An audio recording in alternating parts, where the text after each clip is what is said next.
Jumpa lagi bersama saya Sandro Japrik Wong Gandeng Sandonyo. Mohon untuk tidak menyebutkan nama dan identitas siapapun di dalam percakapan ini, karena percakapan ini saya naikkan dalam konten YouTube. Gimana Mbak? Ya, siap kok. Saya harus berbuat Ye, apa cosan kok. Selamat Lagi malam. bingung kok. Ye. Jadi Gimana? mau tanya kalau istilahnya ke Makau itu gimana ya kok? Istilahnya ke Makau. Kalau ke Makau ya nggak ada masalah Mbak, proses aja. Makau tidak ada kerjasama sama Indonesia. Sekarang gini loh, sampean cerita semuanya, ya. Kalau sampean sudah cerita semuanya, nanti saya bisa memberikan pandangan, gambaran bagaimana dan seperti apa. Nek sampean tanya Ye. pedot-pedot, itu ndak jelas. Engko aku jelasno dawa titik sampean motong. Nek sampean motong, aku naik darah. Jadi Ye, saya harus siap. fokus mendengarkan dulu persoalannya, tak selesai baru saya ngasih kira-kira bagaimana pendapat saya, kan begitu Mbak. Ye. Ripon. Ya, jadi saya kan baru di sini 8 bulanan kok.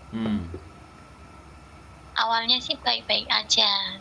Terus 2 bulan ini, 3 bulan ya. 3 bulan ini tuh ada anaknya yang pulang dari Australia, kembar, sama suaminya gitu.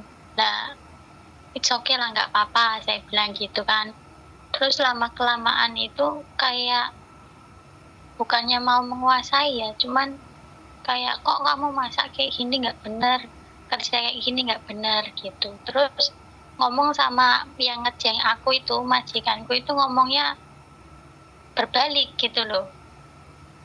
Padahal ada kamera, ada 2 kamera di rumah.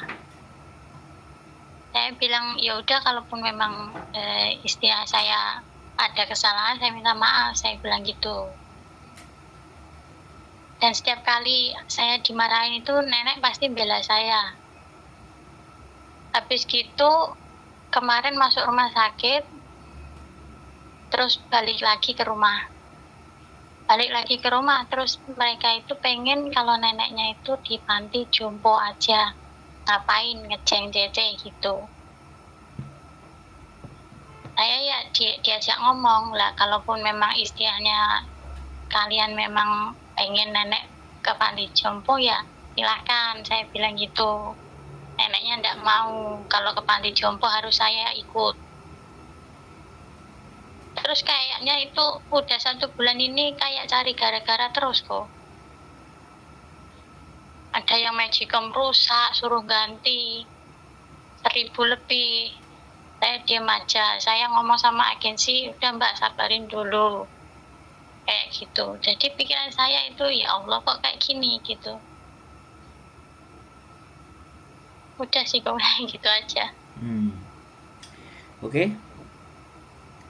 Ini sederhana Mbak. Oke, sudah yakin, sudah selesai, nggak mau ada yang diomongin lagi. Aku udah mulai menangkap apa yang ingin sampean sampaikan dan apa yang menjadi harapan sampean. Oke. Sekarang yang menjadi persoalan adalah jumlah anggota keluarganya yang bertambah. Bisa saya bilang begitu? Oke. Ketika jumlahnya bertambah, hubungan sampean sama nenek sebenarnya masih semuanya baik-baik saja. Nah, tapi keruwetan muncul ketika nambah orang, itu pasti, bener nggak? Bener. Oke, sekarang gini Mbak. Sampean non baru masuk Hongkong? Boten. Ex Hongkong kok. Oh, ex Hongkong. Lah, kalau ex Hongkong. Sampean waktu sebelum masuk majikan ini 8 bulan finish apa break? Finish semua. Alah, merinio Mbak, tak golekno majikannya gampang. Kok ngapain mikir Makau? Pertanyaan saya, ngapain sampean mau ke Makau? Ya istilahnya gini loh kok. Saya kasih break buat mereka 1 bulan gaji, nggak mau nerima. Saya ambil notis, agensinya belain majikan gitu loh. Wis? Empon. Nah, sebenarnya break kontrak itu tidak mau majikan terima atau tidak, itu ndak ada urusan. Selama sampean sudah nggak mau bekerja di situ, sampean bikin surat break, kirim ke imigrasi, tanggal yang ditentukan sampean keluar, sampean sudah resmi. Nanti setelah sampean kirim ke imigrasi, break 2 minggu, majikan akan dikirimin surat. Bisa dipahami nggak maksud saya? Jadi peraturan di Hong Kong memutuskan kontrak itu pihak manapun, pihak siapapun, baik majikan atau CC, itu boleh dan punya hak, dan satu sama lain tidak bisa menghalangi. Jawabannya cuma ini. Nek sampean mentok, ya ini ada opsi.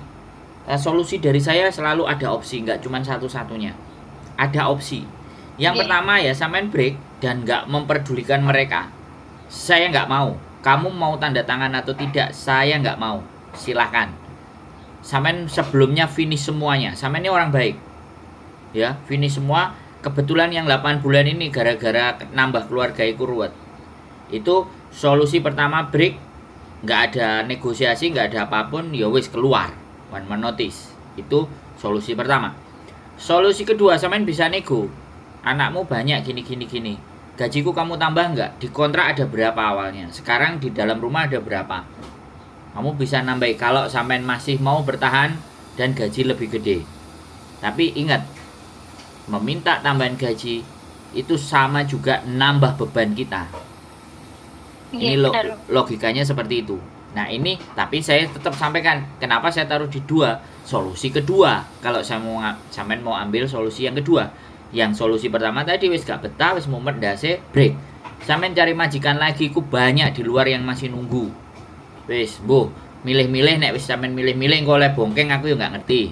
Nek sampean wis pokoknya orangnya baik, ya pastinya dapat majikannya baik. Wong sampean sudah finish berapa kali saya tanya? Saya 9 tahun. Wis tinggalan. Jadi datang ke rumah aku tak kasih majikan. Bojoku punya majikan banyak. Tapi yo ngene iki kan jenenge promosi. Enggak, sampean boleh majikan di luar sana juga boleh. Maksudnya kayak gitu ya, tak imbangi loh Mbak Ben, aku gak promo. Jadi sampean ini enggak ada persoalan. Wis, aku ngomong enggak ada persoalan. 2 solusi, sampean tinggal mau pilih seperti apa dan bagaimana. Nek gak ngerti carane tak datang ke sini tak dudui carane berkontrak majikan gak ruwet-ruwet. Pokoknya oleh surat toko imigrasi dan sampean tetap ya, besok rencana ke sana kok. Nah, nggak ada masalah. Dan apapun ceritanya, ya, salah satu tanda tangan break kontrak itu tidak ditangani kalau sampean yang ngajukan break dan tidak ditandatangani majikan itu tetap sah. Majikan yang interminate sampean tanpa ada tanda tangan sampean itu juga nggak ada masalah. Dan jangan takut dia memberikan cerita yang ABCD bla bla bla bla. Sampean buktinya sudah 9 tahun. 9 tahun itu 4 kontrak lebih. Artinya ya memang dengan majikan ini not suitable, nggak cocok. Oke, makasih. Jadi jangan bilang pulang Indonesia, nggak usah sedih ya. Sekali lagi, nggak usah keronto-ronto. Sampai niki orang baik, ya. 4 tahun selesai kok. Jadi ini akeh majikan sing gelem karo sampean sing apik-apik. Yo gak apik sih yo majikan yo koyo taek kabeh sih asline semuanya. Nyambut gawe, tapi kan yo sing rodok penak kan jenek ngono lho Mbak, maksudnya bisa dipahami enggak? Sorry. Paham kok, iya. Bahasa saya agak ruwet karena aku gak kepingin orang-orang yang baik kayak sampean ini kayak tersakiti, menderita, wah ndak boleh, jangan. Ya, nggak ada masalah. Iya kok. Jalan sampean mulus. Nggak ada tanggungan utang kan, nggak ada tanggungan rumah, utang 2 miliar, 3 miliar kan aman kan? Nggak ada kok. Yo nggak ada kok. Ben gak serius ngono lah. Takone kan yo karo guyon. Kalau nggak ada tanggungan ya udah tinggalkan cari yang lain. Wis. Siap kok. Besok saya datang kok. Aduh, aku lah kok promosi. Oke gitu ya Mbak. Gak usah khawatir ya. Sehat selalu buat sampean ya. Amin. Tetap semangat. Gak usah. Waalaikumsalam warahmatullahi wabarakatuh.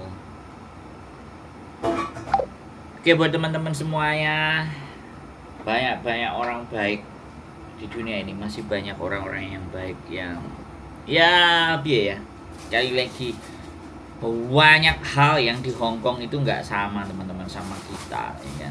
Mulai dari kepercayaannya, mulai dari habit, mulai dari kebiasaan, adat istiadat. Tapi satu hal, ya, semuanya berbeda, tapi nilai tingkat ekonomi negara Hongkong lebih baik. Kita ambil sisi positifnya, ya. Manusianya memang begitu, rush, jadi rush hour. Jadi kalau rush hour itu kayak sibuk, manusianya itu money oriented. Gitu. Makanya banyak teman-teman yang dari Indonesia pindah ke Hongkong, dan di Hongkong itu sudah kebentuk mindsetnya seperti orang Hongkong, money oriented. Jadi semuanya hitungannya uang, ada uangnya jalan, nggak ada uangnya nggak. Kalau nggak dapat uang ngapain, nggak ada untungnya. Itu mindset orang Chinese.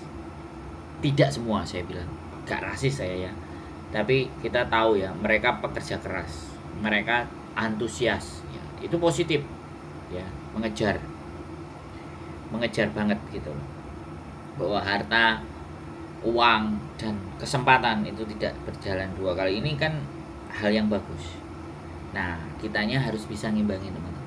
Kita orang Indonesia yang slow, tapi ada juga teman-teman yang sudah katam ya, sekali lagi dengan majikan itu udah katam, dan teman-teman itu udah benar-benar bisa ya, nggak menye-menye, teman-teman memang benar gitu. Dan kalau mbaknya ini tadi enggak, kecuali mbaknya tadi baru, ternyata sudah pernah 4 kontrak, ya gas lah buat saya, nggak usah pusing mbak ya, semuanya akan baik-baik saja.